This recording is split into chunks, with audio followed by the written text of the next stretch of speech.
Ayan, good morning po Kuya Melvin. Salamat po. Isang magandang umaga po sa lahat po ng ating pong mga kapatiran. At ngayon po ay patuloy nating pag-aaralan na maikli itong devotional natin September 15 sa ilalim ng disiplina ng Diyos. Yan. Kailangan ba ang disiplina ng Panginoong Diyos sa ating buhay mananampalataya? So alamin po natin mga kapatid, tayo po ay manalangin. Panginoong Diyos na siyang nagmamahal sa amin, na siyang nagbigay ng buhay para sa amin. Salamat Panginoon sa kaligtasan ipinagkaloob niyo po sa amin. Aming dalangin ang bawat isa sa amin, Lord.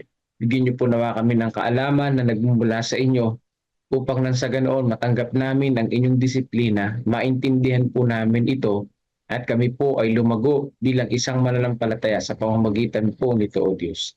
Salamat Panginoon sa pagbigay sa amin ng buhay. Salamat Panginoon sa paggising niyo po sa amin ngayong umaga. Ito po ang amin dalangin sa banal na pangalan ni Jesus. Amen. Sangayon po dito sa ating pinaka-key text, Job 5:17 to 18. Narito, mapalad ang tao na sinasaway ng Diyos. Kaya't huwag mong hamakin ang pagtutuwid ng makapangyarihan sa lahat, sapagkat siya ay sumusugat. Ngunit kanyang tinatalian, siya ay nananakit, ngunit nagpapagaling ang kanyang kamay. So anong sabi dito? Mapalad daw sino? Ang sinasaway ng Panginoong Diyos.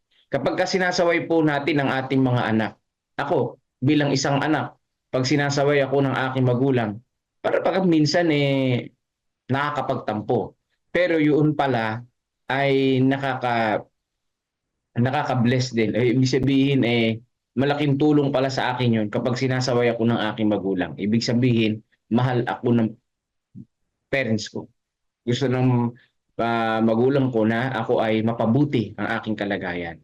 Kung ang Diyos tayo ay sinasaway, ang sabi dito, mapalad tayo. Bakit? Gusto ng Panginoon na tayo ay mapabuti at huwag mapahamak, ang sabi po dito. No? Sumusugat ang Panginoon pero tinatalian niya ang ating mga sugat. No? Siya'y nananakit, ngunit ano daw ang sabi? Nagpapagaling ang ating Panginoon. Ibig sabihin, kapag ang Panginoon tayo ay sinaway, pagpapala yun. Kung tayo man ay masaktan, siya'y ating karamay. Di ba? So sabi dito sa mga makalangit na dako, kasi ito'y binanggit ni Job, at ginamit ito sa mga makalangit na dako sa ating devotional. Ang sabi niya dito, ang ating makalangit na Ama ay hindi kusang loob na nagpapahirap o nagdadalamhati sa anak ng mga tao. Siya ay may layunin sa ipo-ipo at sa bagyo, sa apoy at sa baha. Sabi po dito, hindi po nagpapahirap ang ating pong Ama sa langit. Meron po siyang layunin sa mga ipo-ipo, bagyo at baha. Kasi nga, itong mga to, naging resulta ito ng kasalanan. Kaya ang ating Panginoong Diyos, bagamat sira na ang sanlibutan, gumagawa pa rin ng paraan ng ating Panginoon para kahit na sira na ang ating mundo, may pakita niya pa rin ang pagmamahal niya sa atin. So ibig sabihin, may layunin ng Panginoon. Bakit may mga ganitong pangyayari sa buhay? Pinahihintulutan ng Panginoon na dumating ang mga kalamidad sa kanyang bayan upang iligtas sila sa mas malaking panganib. So ibig sabihin, mga kapatid, bakit pinahintulutan ng Panginoon yung bagyo? Para warningan o bigyan ng babala yung mga kapatiran na maganda sila. Dahil may mas malaki pang bagyo sa buhay natin. Nais niyang suriin ng bawat isa ang kanyang sariling puso nang malapitan at maingat. At pagkatapos ay lumapit sa Diyos upang ang Diyos ay mapalapit sa Kanya. So yung pala yung pinaka-purpose. Ano yung purpose ng Panginoong Diyos? Bakit pinahintulutan ng Panginoon yung bagyo? Para tayo ay mapalapit sa Diyos. Kasi yun yung panahon na tayo nananalangin sa Kanya. Tignan niyo po, based sa inyo pong experience, nananalangin tayo sa Panginoon sa tuwing tayo ay nasa bingit ng kamatayan. Di ba? Talagang abot langit yung panalangin natin kapag tayo ay may sakit. Kapag tayo ay merong nararanasan na hindi maganda, talagang nananalangin tayo sa Panginoong Diyos. Kagabi ay muntik na kami mabangga galing diyan sa sa San Fernando. So, papalik na rito, nandun kami sa NLEX. Naku po, ay muntik na po kaming mabangga dahil nga yung nasa unahan namin, mabilis ang takbo, sabay preno. O kami dahil buti na lang si Bando Jerry, malakas yung kapit ng jeep, yung kapit ng preno ng jeep. Talagang nakapreno na kami ng matagal, dumadaos-dos pa rin yung jeep, muntik nang tumama. Mga kapatid, muntik na kami tumama. Buti ang Panginoon ay nag-iingat sa amin. At doon ko naalala na kailangan patuloy na manalangin. Talagang minsan nakakalimot tayo, di ba? Minsan parang okay lang ang lahat, pero from time to time pala dapat tayo ay nananalangin. Yun po mga kapatid, ano, ang ating puso ay dapat na malapit sa Panginoon, na siya nag-iingat sa atin. Yun yung pinaka-purpose ng Panginoong Diyos. Para bang ginigising tayo, na tayo ay sumampalataya patuloy sa ating Panginoong Diyos, na huwag nating kalilimutan ito. Huwag tayong pabanjing-banjing sa buhay natin. Ang ating buhay ay nasa kamay ng Diyos. Totoo yun. Nakikita niya ang mga panganib na nagbabanta sa atin na hindi natin nakikita. Siya ang nagbibigay ng lahat ng ating pagpapala, ang tagapagbigay ng lahat ng ating mga awa, ang nag-aayos ng lahat ng ating mga karanasan. So nakikita ng Panginoon ang papalapit na panganib sa ating buhay, kaya ngayon pa lang inihahanda na tayo. Pero hindi natin maiwasan ang kamatayan. Talagang ganun, mga kapatid. Kung pinahintulot na ng Panginoon, ayan na yung parating na yung kamatayan niya, hindi ko na siya muna iiwas dito dahil kailangan niya na magpahinga. Parang ganun ba? Meron pa siyang gagawin na mission. Kaya kung buhay pa tayo hanggang ngayon, no, idalangin na natin sa Panginoon. Panginoon, ano pa yung mission na gusto mo sa aking ipagawa habang ako ay buhay? Muntik na kaming madisgrasya, muntik na mamatay sa sakit. Panginoon, buhay pa rin ako ngayon. Ano ang nais na ipagawa niyo po sa akin? So isa sa maganda yan, mga kapatid, na panalangin sa Panginoon. Bakit? Bawat araw hindi natin alam, mamuntik-muntikan na tayong mamatay. Hindi natin alam yon. Pero pinahihintulot ng Panginoon na tayo ay mabuhay pa ngayon. Dahil meron siyang gawain para sa atin. Yun ay abutin yung pamilya natin ng salita ng Panginoong Diyos. Yun ay abutin natin ng iba para malaman din nila ang salita ng Panginoon sa pamamagitan natin. May mga purpose tayo sa buhay at isa lang yung purpose, mga kapatid, mapalapit tayo sa Panginoong Diyos at iimbitahan din ang ibang mga tao papunta sa ating tagapagligtas. Di ba? Nakikita niya ang mga panganib na hindi natin nakikita. Maari niya pahintulutan na dumating sa kanyang bayan. Teka. Okay, dalawa pala. Maaari niyang pahintulutan na dumating sa kanyang bayan ang pamumuno ng kalungkutan sa kanilang mga puso, sapagkat nakikita niya na kailangan nilang gumawa ng mga matuwid na landas para sa kanilang mga paa, upang ang pilay ay hindi lumihis sa daan. So pinapahintulot ng Panginoon ang kalungkutan para ma-maintain yung pong pananampalataya natin sa Kanya. Yun na, minsan pinahintulot ng Panginoon. Pero ang Diyos hindi nagbibigay ng kalungkutan niya na pinahintulot. Kasi alam ng Panginoon yung dadaanan natin eh. May mga panahon na pwedeng ilihis ng Diyos yan. Di ba? Wag muna. Pero may mga panahon na, sige, hindi ko na ililihis. Hayaan ko na siyang dumaan dyan. May mga ganong pagkakataon. Kasi ang Panginoon nakakaalam yan eh. Ang Panginoon na nakakita, tayo hindi natin nakikita. Kaya yung principle na nakita ko dito, mga kapatid, manalangin sa Panginoong Diyos. Talagang yun ang kailangan. Ano ipanalangin? Ipanalangin sa Panginoon na, Panginoon, makayanan ko ito mga pagsubok na ito sa aking buhay. At paglagpas ko dito, lalo akong mapalapit sa Panginoon. Lalo akong mapalapit sa inyo at hindi mapalayo.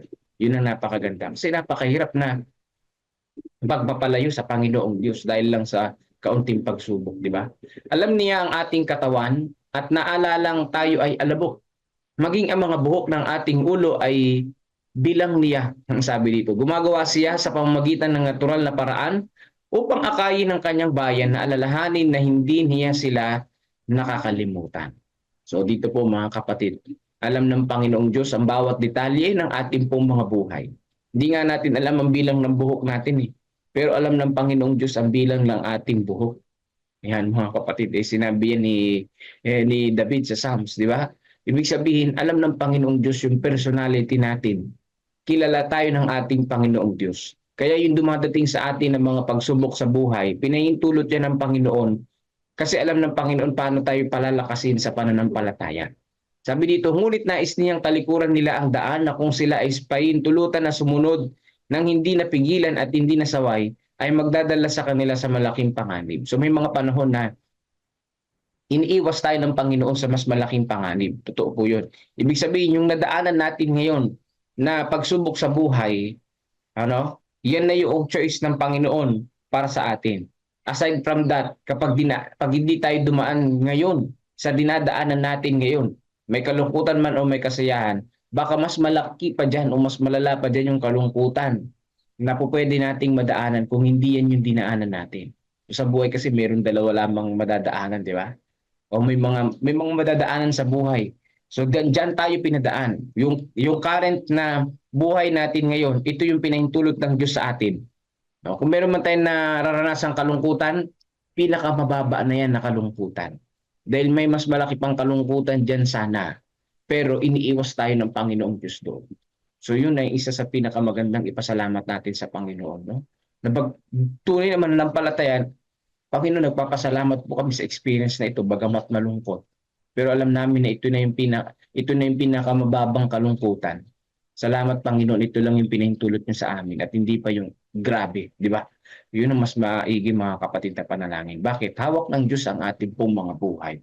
At based dito sa ating pong devotional, yung mga nararanasan natin ngayon, mababa lang yan, nauri ng karanasan. No? Yung kapigatian na nararanasan natin ngayon, kung meron, mababa lang ang kapigatian yan. May mas malalim pa sana ng kapigatian kung hindi natin dinaanan yan ngayon, yung kaunting kapigatian. So ang mga pagsubok ay dumarating sa ating lahat upang akayin tayo na siyasatin ang ating mga puso. Yan, mga kapatid, para siyasatin natin ang ating puso. Yung mga pagsubok dumarating sa atin. Kaya nga pagpapala kapag tayo sinaway ng Panginoon upang makita kung sila ay dalisay mula sa lahat ng karumihan, patuloy na gumagawa ang Panginoon para sa ating kasalukuyan at walang hanggang kabutihan. Biruin nyo, ang Panginoon hindi napapagod na gumawa sa ating buhay. Ang Panginoon hindi napapagod na tayo ay alalayan sa ating pong mga buhay. Grabe ang Diyos sa atin. No? Hindi niya tayo hahayaan na mawaglit. Hindi niya tayo hahayaan na gano'n na lang. Kundi gusto ng Panginoon na sa bawat araw ng ating buhay, sisiyasatin natin ang puso natin at isip kung tayo ay nasa Panginoon. No, ginagawa niya ang lahat para sa ating ikabubuti. Kaya walang dapat tayong isisi sa Panginoong Diyos, kundi pasasalamat at paghingi ng gabay sa ating Panginoon na, Panginoon, pagtibayin niyo po kami sa bawat araw. Sabi dito, bawat kaluluwa na naligtas ay dapat na kabahagi ni Kristo sa kanyang mga pagdurusa upang siya ay maging kabahagi niya sa kanyang kalwalatian. Iilan lamang ang nakakaunawa kung bakit sila pinahihirapan ng Diyos. So, ang Panginoon, bakit pinahintulutan ng Panginoon na tayo nahihirapan? Iilan lang daw ang nakakaunawa. Sabi po dito, mga kapatid, para maunawaan natin, dahil normal talaga sa isang mananampalataya na tayo ay nagiging kabahagi ng ating Panginoong Hesus na sa pagdurusa. Yun pala yun. Nagkakabahagi pala tayo ni Jesus Christ sa mga kalungkutan dahil naranasan yun ng ating Panginoong Hesus. Bilang isang mananampalataya, mararanasan natin yun. Mararanasan din natin yun. Kaya lang, ang pinakamaganda, kasama natin siya. Di ba? Kasama natin siya. Ano yung purpose, mga kapatid? Para palakasin ang ating pananampalataya, para mapalapit tayo sa Panginoong Diyos. Di ba? The more na tayo nahihirapan, the more na lumalapit tayo sa Panginoon. The more na tayo nagiginhawahan sa buhay, the more napapalayo tayo sa Panginoon. Bakit? Hindi mo na kailangan ng pananampalataya kapag ka ang buhay ay maginhawa. Kapag ka ang buhay ay sobrang saya. Kapag ka ang buhay ay sobrang panatag. Hindi mo na kailangan ng panalangin at pananampalataya dyan. Di ba? Yung bayan ng Israel. Yun nga lang bayan ng Israel . Di ba yung pinangako ng Panginoon na lupang pangako? Madali lang pumunta doon galing sa Egypt. Pwede silang sumurkat, mga kapatid, napaikli lang ng daan. Kumbaga sa kahapon, naligaw kami. Imbis na papunta doon sa venue, imbis na mag-NLEX kami, nag-ikot-ikot kami. Dito mga kapatid ko, ang Panginoong Diyos, yung bahay ng Israel, mabilis lang sana makapunta sa lupang pangako.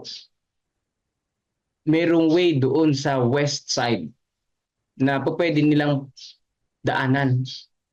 Kumbaga sa ano kung papunta sa Baler meron lamang dadaanan na 50 kilometers na shortcut. Ngayon, pero sa dagat, mas mabilis, di ba? Dinggalan to Baler. Pero pinadaan ka pa sa mas malayong daan o 100 kilometers. O kaya sa inyong lugar, di ba? May shortcut, may long cut. Dapat doon tayo sa shortcut. Minsan dito sa amin, sa church, pagkagaling ka ng San Manuel Quezon, may dalawang daan.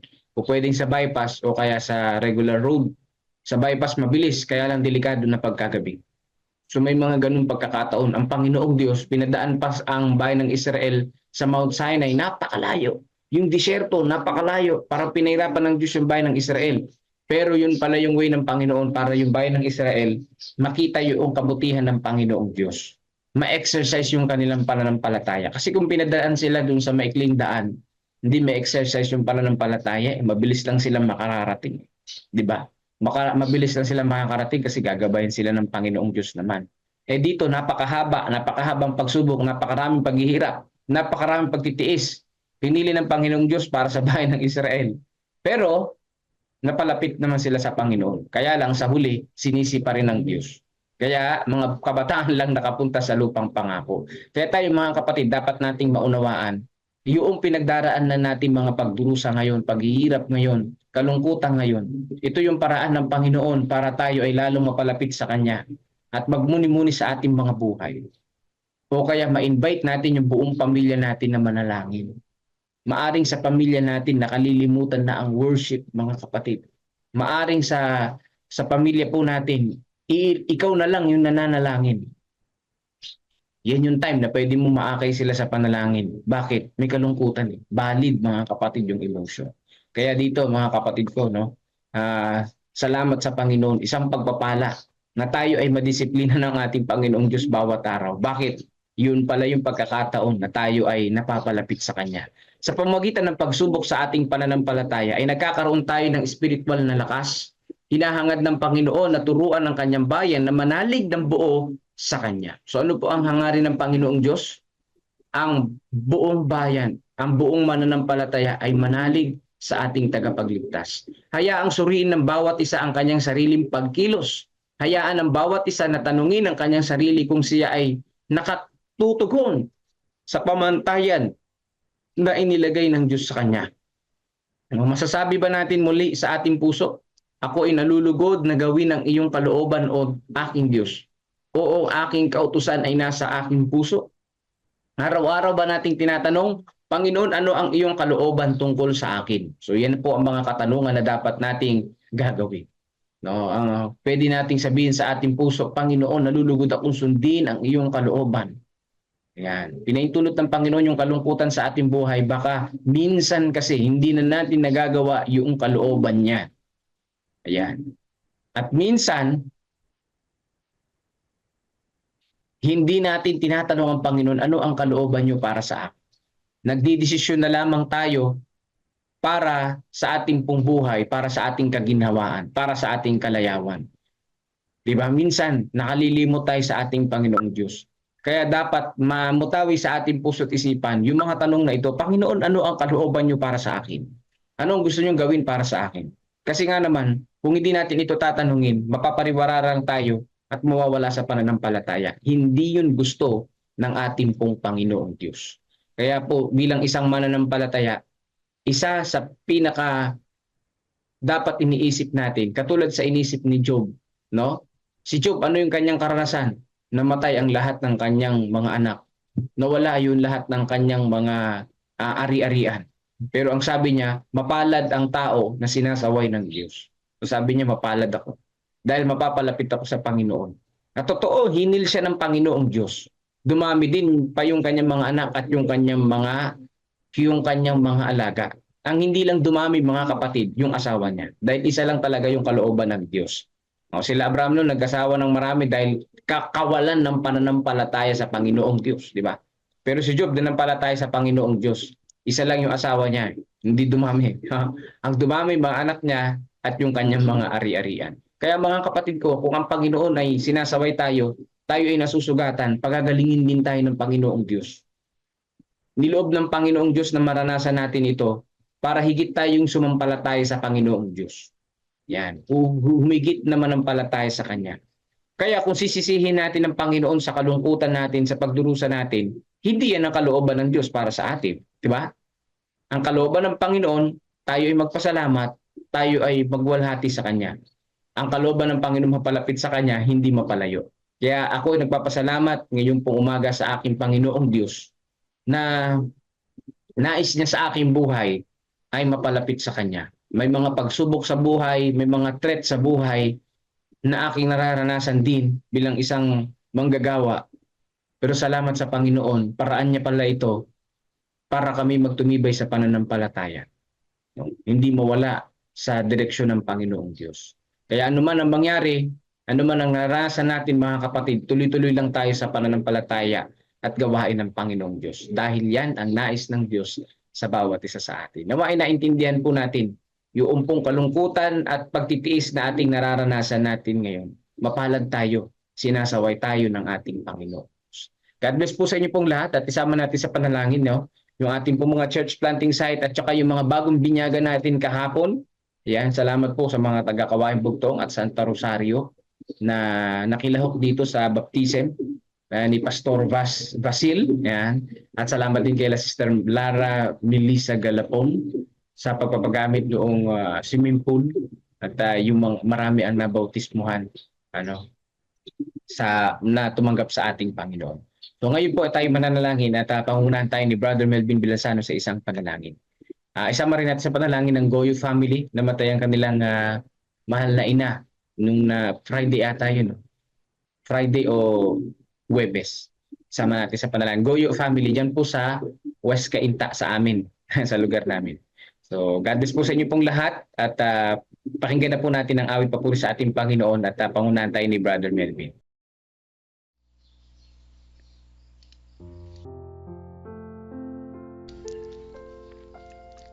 Amang banal na makapangyarihan sa lahat.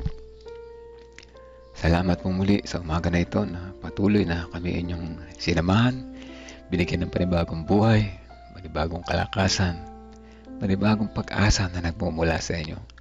At kami nagpapasalamat sa lesson na ito na nagpaalala sa amin na ang inyong pagdidisiplina sa pamamagitan ng pagsaway ay tinatawag niyo po kami palapit po sa inyo.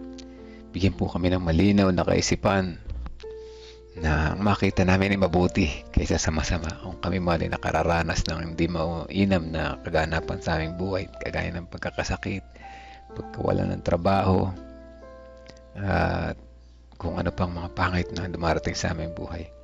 Ito ay sanhi na kami napalayo sa inyo. Kaya patawad sa aming pagtalikod at dalangin namin na tulungan kami na muling makabalik po sa inyo. Makapag-focus kami sa paglapit sa inyo instead sa mga nararanasan namin mga paghihirap sa buhay. Salamat at patuloy kayong nariyan at kami sinasamahan. Salamat at patuloy nyo kaming kinakalabit sa aming mga pagkakamali at ramdam po namin ang inyong pagmamahal. Sa pagpapatuloy naming panalangin, nais namin isama sa panalangin ng bawat isa na aming maghapon ay maging mainam. Kayo nawa ay aming maisip at manguna kayo sa aming mga pag-iisip, pananalita at magawa upang kami naman ay maging karapat-dapat po sa inyo. Dalangin din po namin ng pasasalamat sa successful na baptism na dyan sa Santa Rosario at gayon din. Salamat sa mga kapatiran na tumulong sa maganap ang baptismal na ito, lalo na sa family ni Lara Melissa sa Galapong sa pagpapagamit ng kanilang swimming pool at gayon din salamat din po sa mga kapatiran at patuloy na nawa ang mga bagong bautismo na ito ay samahan palagi ng Holy Spirit. Sila ay maging matatag sa pananampalataya sa kanilang murang edad sa pananampalataya. Maraming mga pagsubok na darating sa kanila, maging matatag nawa po sila. Kailangan din po namin ng Goyo family sa comfort na pagkawala ng kanilang mahal sa buhay. Patuloy silang i-comfort sa malungkot na pangyayari na ito at ibigay ang kanilang mga pangailangan sa kanila. Iparamdam po sa kanila ang inyong pagmamahal. Gayun din sa family ni Sister Nympha Rivera, patuloy namin dalangin ay comfort para sa kanila. At sa kabila ng malungkot na pangyayari, ay alam namin na kayo nariyan para kami ay hipuin at alisin ang kalungkutan sa aming nararamdaman. Dalangin din namin patuloy ang revival na gawin sa Kawayan Bugtong, naway maging pagpapala ito sa lahat ng kapatiran, maging pagpapalakas ng kanilang pananampalataya. Amin din patuloy na sinasama sa panalangin si Kaynel de la Cruz na siya ay na dumaranas ng stage 4 pneumonia sa mga sandali na ito. Ama, dalangin namin na iparamdam niyo po sa kanya inyong pagmamahal. Ipuin siya na inyong mapagpagaling na kamay. At makita niya na kayo ay lumalapit sa kanya at siya ay kailangang abutin ng inyong kamay upang gumawa ng kanyang pakiramdam sa mga pagsubok na kanyang pinagdaraanan. Dalangin din po namin ang mga nagtatrabaho sa malayo, sina Brother Rudy, sina Sister Isa Irilia, sina Sister Tintin pa, sina Brother Buboy pa, Sister Isa Irilia, Sister Joy Valencia at ang iba pa. Dalangin din po namin ang tatay ni Sister Joy Valencia na malayo din sa kanilang pamilya. Patuloy silang samahan ano man ang kanilang gawain sa araw-araw. Patuloy na pag-iingat ang kanilang maranasan. Patuloy namin sinasama sa panalangin ang si Sister Teresita Dairit at ang kanyang mga dalawang anak at mga apo. Nawa ang Holy Spirit patuloy ay humipo sa kanila. At gayon din kay Sister Teresita, patuloy siyang samahan sa kanyang araw-araw na pamumuhay sa kabila ng kanyang karamdaman. Maipakita niya pa rin ang tunay na pananampalataya at hindi sumusuko sa kanyang mga anak at mga apo. Maging dahilan na sila ay makasama niya sa pagtitiwala, pagtatapat, pagdilingkod po sa inyo. Dalangin din po namin iba pang mga prayer request ng kapatiran. Si Sister Tiding, Nanay Tiding, at naway siya gumaling na sa kanyang karamdaman. Gayun din si anak ni Sister Emily Makalalag, na Jovan, si John Mark, at ang iba pa ang kanyang mga mahal sa buhay. Dalangin din po namin patuloy na pasasalamat nila para kay Sister para kay Brother Daniel Gonzales. Patuloy na siyang pagalingin sa kanyang karamdaman at salamat at siya lalabas na sa kanyang ospital, sa ospital o sila ay patuloy na makapagpagaling sa kanilang bahay. Dalangin din po namin sa umaga na ito patuloy ang iba pang mga prayer request ng mga kapatiran. Si Tatay Carlito Tomas, Nanay Juning, Lolo Edith, si Angel Prianesa, Estrella Gargasin, Sister Ana Rosbel Hermino, at gayon din yung mga nag-review para sa exam sila, Ma'am Berna, si Sister Allen Kahukom at ang iba pa. Dalangin din po namin ang family na nakikinig ngayon. Good health ang aming panalangin para sa kanila. Si family ni Sister Medin Peligro Cotao, kasama sina Hara Incoy, sina family ni Ate Milen, kasama na yung kanyang mga anak, mga manugang at mga apo. Patuloy na palakasin ang kanilang pananampalataya. Kalusugan din ang aming dalangin para kay Sister Rose Cris Encarnado at ang kanyang pamilya. Kasi din kay Sister Dang de la Cruz, kasama ng kanilang maliit na negosyo. At patuloy namin sinasama sa panalangin ng family ni Sister Nympha Rivera dyan sa Bukidnon. At gayon din yung mga naghihintay ng baby, sina Pastor Nelvin, Brother Kevin, Brother James, Brother Nico at ang iba pa. Kalakasan din at kagalingan at recovery sa mga kapatid na sumusunod. Sister Dora Magana, Sister Nena Salazar, Sister Adele, Tatay Carlito, Pining Eugenio Javier, si John Paul Cheng, si Jinjin, Sister Risa Enriquez, Ate Esther Lopez, si Marilita, Renato Santos, Precious Cabasug, Princess Jorquina, si Aris C, Brother Gary Mercado, Brid Renato, Estrella Carcasin, si Claire Andaya, si Judilyn Perolino, si Ate Sally Sanchez, si Sister Janet Ontivero, Gina de Guzman, Arturo at Erlinda Duque. O dakilang Diyos, ang alam niyo po ang mga kalagayan ng mga pangalan na ito, lalong higit di lamang pampisikal na karamdaman. Kami rin naman ay may malubhang karamdaman sa aming spiritual. Nagkukulang po kami ng pagtitiwala sa inyo. Nangangamba kami sa aming kalusugan, sa aming buhay. Alisin niyo po itong mga pangamba na ito. Mapalakasin niyo po kami at patawarin. sa aming mga nagawang pagkukulang at pagkakasala. Nawa, sa aming maalala sa umaga na ito, buong araw na maghapon na mga susunod pa, na inyong disiplina para sa amin ay mabuti at kami inyong tinatawag upang malapalapit pa sa inyo. Maraming salamat sa pagtinig sa aming panalangin. In Jesus' name we pray. Amen. Amen.